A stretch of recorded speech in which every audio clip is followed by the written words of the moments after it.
Um pequeno bloco de massa m igual a 3 kg desliza sobre a superfície inclinada de uma rampa que faz com a horizontal um ângulo de 30 graus, como indica a figura ao lado. Verifica-se que o bloco desce a rampa com um movimento retilíneo ao longo da direção de maior declive, 30 graus com a horizontal, com uma aceleração de módulo igual a g sobre 3, em que g é o módulo da aceleração da gravidade. Considerando g igual a 10 metros por segundo ao quadrado, calcule o módulo da força de atrito que a superfície exerce sobre o bloco.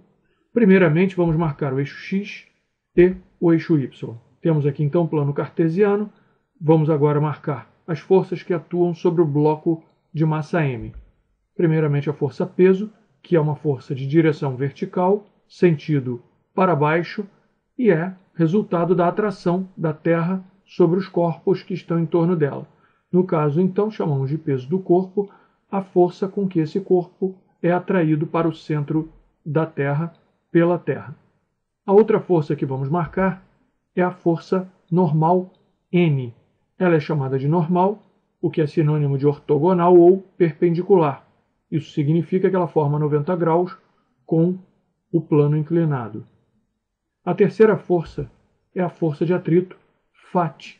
Ela se opõe à tendência de movimento ou ao próprio movimento.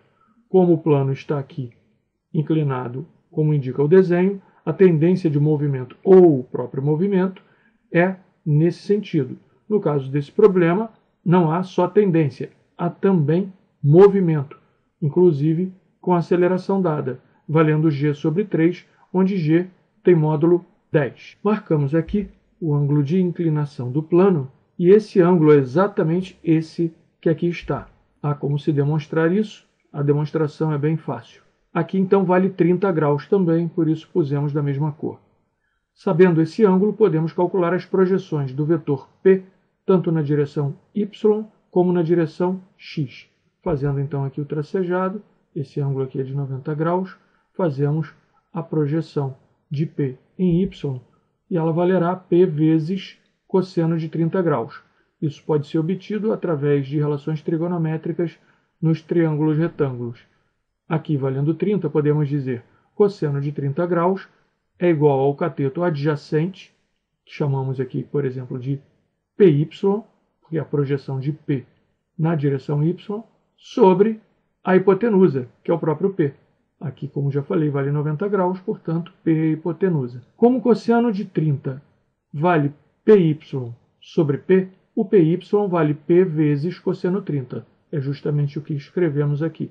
O mesmo procedimento nos permitirá encontrar que a projeção em x do peso P valerá P vezes o seno de 30 graus. Novamente, usando relações trigonométricas em triângulos retângulos, podemos obter esse valor aqui para Px. Com isso em mãos, podemos agora aplicar a segunda lei de Newton, que diz que a força resultante sobre um corpo é igual ao produto da massa desse corpo pela aceleração desse corpo. Note que pusemos aqui uma equação escalar, mas sabemos que F é um vetor e a aceleração também é vetor. O conceito de força resultante é o de soma de todas as forças que atuam sobre o corpo de massa m aqui no caso. No caso desse desenho, já podemos identificar, e foi por isso que fizemos as projeções, para poder identificar com facilidade as forças nas direções x e y, e podermos fazer a soma vetorial para obter FR e podermos aplicar a segunda lei de Newton. Aplicando então, FR será igual a P vezes seno de 30 menos Φ. Note, a soma vetorial dos vetores na direção x é feita primeiramente observando quais são os vetores na direção x. Um deles é Px, que vale P vezes o seno de 30 graus. O outro é Φ. Então, observando que P seno de 30 tem o sentido positivo do eixo x e Φ o sentido negativo, são vetores, obviamente, de sentidos opostos, a sua soma será, na realidade, essa diferença aqui de módulos. Então, temos P vezes seno de 30 menos Φ igual a m vezes a. Podemos agora fazer que Φ é igual a P vezes seno de 30 menos m vezes a, e, substituindo os valores de seno de 30, que é o fator meio que passou a entrar aqui. Então ficaremos com P, que é m vezes G, sobre 2, menos m vezes A. Só que o A vale G sobre 3, como indicado no enunciado. Portanto, m vezes G sobre 3.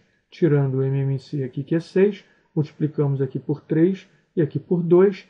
3mg menos 2mg, 1mg sobre 6. mg sobre 6, então, é o valor da FAT. FAT, então, será igual a, substituindo o valor de m, que é igual a 3 kg, informado aqui no enunciado, vezes G, que vale 10, também informado no enunciado, sobre 6, como acabamos de calcular.